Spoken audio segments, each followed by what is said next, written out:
चलिए अब डिस्कस करते हैं एक बहुत इंपॉर्टेंट तत्व पे कि ये कांस्टेंट एग्जैक्टली है क्या। अब कृष्ण अर्जुन को जब गीता में बात कर रहे हैं तो एक बात कहते हैं कि अर्जुन फोकस की ये कांस्टेंट क्या है उसको समझ। वो कांस्टेंट वो आपका बेस सही कर देता है। जब अर्जुन कृष्ण को ये बात बता रहा है तो we need to understand exactly कि ये आत्मा तत्व है क्या। ये आत्मा ही है। आत्मा हर चीज की हो सकती है और ये आत्मा एग्जैक्टली क्या है। किसी कंपनी की भी आत्मा हो सकती है। हम नहीं बात करते उस कंपनी की कोर फिलॉसफी क्या है जो शाश्वत है, जो बदलेगी नहीं। वो जो कोर फिलॉसफी है, वो जो कोर तत्व है, इसके बारे में कृष्ण बड़ा ही इंटरेस्टिंग बात अर्जुन को बताते हैं कि ये जो कोर तत्व है इसका एग्जैक्टली क्या ट्रेट्स है या ये क्या है और इसके क्या तत्व है। जब हम इसको पहचानते हैं तो इजी हो जाता है उस कोर को ध्यान में रख के अपने पर्टिकुलर फील्ड में एक्सीलेंस पाना।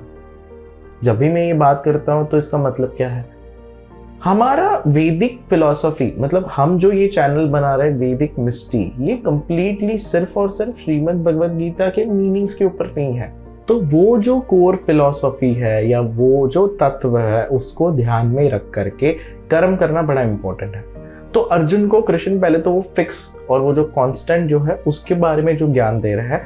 Let us actually properly read this कि कृष्ण क्या कह रहे हैं। अब मैं आपके सामने ये रीडिंग कर रहा हूँ और इसके बाद में इस रीडिंग फ्लो को कंप्लीट करने के बाद मैं आपसे ये डिस्कस करता हूँ। तो चलिए, अर्जुन जो है ही नहीं वो कभी घटित नहीं हो सकता, जो सदा से है वो कभी कम नहीं हो सकता। तत्वदर्शियों ने दोनों बातें पूरी तरह देखकर ही कही है। जिससे ये सब कुछ हो रहा है इसको नाश रहित समझ। इस नाश रहित को कोई नष्ट नहीं कर सकता। शरीर नाशवान है, शरीर धारण करने वाला सदा रहने वाला कहा गया है। न इसका नाश है और न ही ये आंका जा सकता है। इसीलिए अर्जुन तू लड़। अब ध्यान देना, ये जो बात अर्जुन को कही कृष्ण ने, क्या हम इसको लिटरल सेंस में यूज कर सकते हैं कहीं पे भी?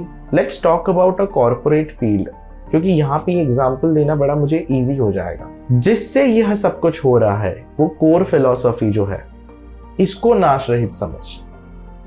इस नाश रहित को, इस कोर फिलॉसफी को जो एक नष्ट नहीं होता है, कोई नष्ट नहीं कर सकता। शरीर नाशवान है, कॉर्पोरेट का पूरा स्ट्रक्चर डिस्ट्रॉय हो सकता है इस शरीर धारण करने वाले को, पर इसकी जो कोर फिलॉसफी है वो सदा रहने वाली है। न इसका नाश है, ना ये डिस्ट्रॉय हो सकती और न ही इसको आंका जा सकता है, ना ये कहीं पे इसको मेजर किया जा सकता है। इसका मतलब क्या है? इसीलिए यू परफॉर्म योर ड्यूटी।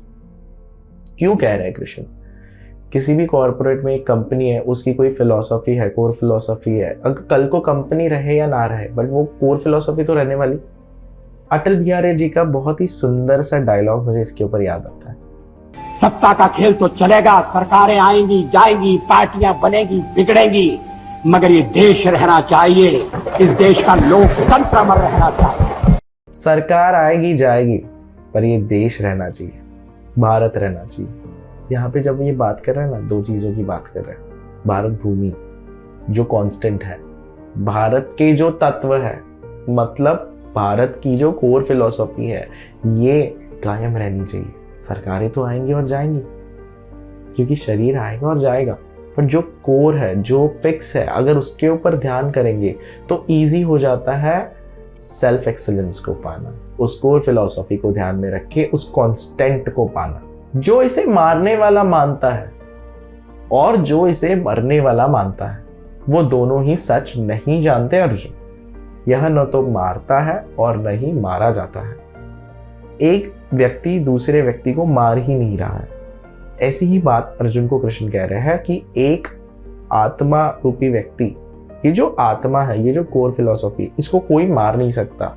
इस आत्मा को, जो शरीर धारण करने वाला शरीर ही है, इसको कोई मार नहीं सकता। यह न तो मारता है और न ही मरता है। यह न कभी पैदा होता है और न ही कभी खत्म होता है। ऐसा भी नहीं है कि अस्तित्व में आने के बाद यह फिर से नहीं आता। यह जन्म रहित, सदा रहने वाला, न बदलने वाला और सदा से है। शरीर के नष्ट होने पर भी यह नष्ट नहीं होता। अर्जुन, जो इस नष्ट ना होने वाले, सदा रहने वाले, जन्म रहित और खत्म न होने वाले को समझता है, वह कहाँ किसी को मारता या मरवाता है। कितनी इंटरेस्टिंग बात है। यहाँ पे अर्जुन को कृष्ण बताते हैं कि पूरा समझ कि वो एग्जैक्टली कांस्टेंट है क्या, उसके ट्रेट्स क्या है।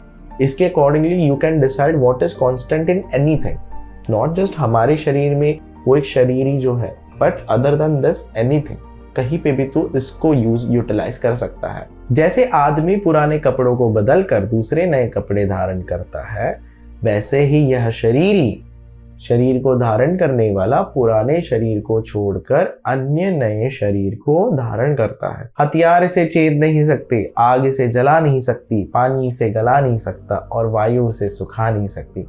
छेदा, जलाया, गलाया या सुखाया न जा सकने वाला यह सदा से है, सबके अंदर है, स्थिर है, अचल है और सनातन है। यह अव्यक्त, विचार न हो सकने वाला और विकार रहित है। इसके बारे में ऐसा जानकर शोक नहीं करना चाहिए। ध्यान देना कि लास्ट में क्या कह रहे हैं, When you got to know कि यार ये कांस्टेंट है, ये कभी चेंज ही नहीं हो सकता, then why are you even in that dilemma? तुम क्यों उस शोक में भी हो कि यार मैं किसी को मार रहा हूं। इसीलिए अर्जुन को ये ज्ञान करा रहे हैं कृष्ण। यदि इसे लगातार जन्म लेने और मरने वाला मान भी ले, तब भी तुझे ऐसे शोक नहीं करना चाहिए, क्योंकि जो पैदा हुआ है वो मरेगा जरूर, और जो मरता है उसका जन्म जरूर होता है। जब इसका उपाय है ही नहीं तो फिर शोक किस बात का यार। This is a never ending death cycle, birth and death cycle. Then why are you even having that कि यार मैं किसी को मार रहा हूं, राइट।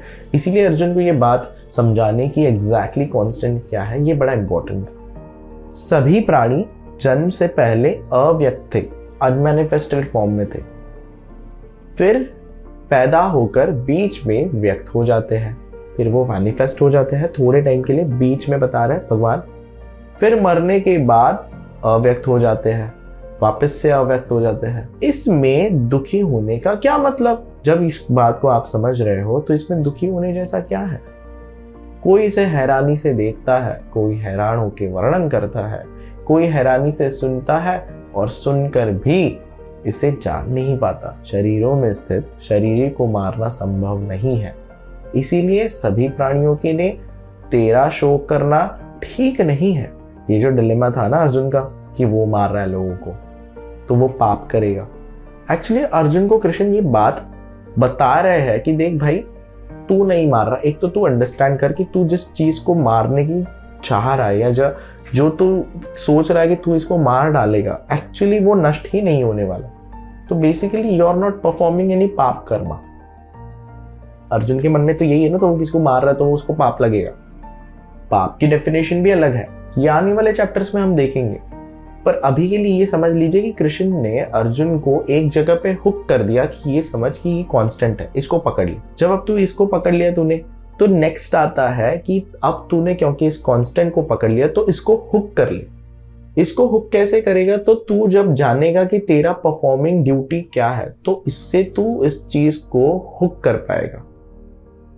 जैसे कि कोई भी स्टार्टअप स्टार्ट किया, एमडी को क्लियरली पता होना चाहिए कि उसका रोल क्या है, उसकी परफॉर्मिंग ड्यूटीज क्या है। कोई भी हम कर्म परफॉर्म कर रहे हैं, एक्शन परफॉर्म कर रहे हैं, हमें पता होना चाहिए कि हमारा रोल क्या है। तो पहले तो ये जान लिया कि कांस्टेंट क्या है, अब उसके बाद में उस कांस्टेंट को समझ करके पता चला, सिर्फ ये जानना इंपॉर्टेंट है कि आपकी परफॉर्मिंग ड्यूटीज क्या है। इसको कहते हैं स्वधर्म। नेक्स्ट वीडियो में हम देखेंगे कि कृष्ण अर्जुन को कैसे बताते हैं कि एग्जैक्टली अर्जुन तुझे क्या करना है। पहले अर्जुन को ये बता दिया कि क्या है जो कांस्टेंट है, अब अर्जुन को कृष्ण बताएंगे कि तुझे परफॉर्म क्या करना है। तो क्या वो सही है या गलत, नेक्स्ट चैप्टर में हम इस चीज को देखते हैं। आई होप आपको आज का कंटेंट अच्छा लगा हुआ हो। धन्यवाद।